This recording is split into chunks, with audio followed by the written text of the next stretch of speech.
was Christmas morning, 1961. I recall the empty pen where my rabbit bed belonged. And my mother told me, don't go in the shed, and if I'd just behave, then I'd get something yummy later on. She also didn't know where Flappie was, and said she'd ask my dad, who was busy in the shed. So I searched for Flappie for an hour or so, all around the lawn and garden, and underneath my bed. But I was sure I locked my rabbit pen, just like I did every night. And I checked 3 times just yesterday, when I felt something wasn't right. And I stared at the pen just as if I knew what I know now. It was Christmas morning, 1961. Everybody searched for Flappie and my dad. Daddy searched as well by the trees and the water, but never in the shed because he couldn't be in there.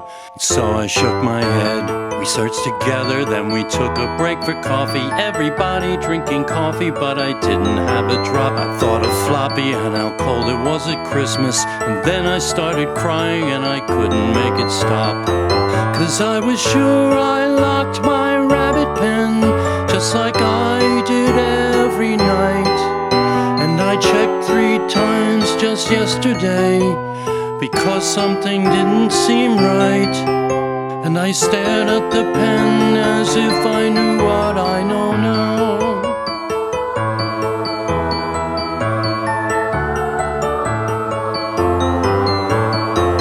It was the first day of Christmas, 1961. Everyone ate so loudly, but I didn't care.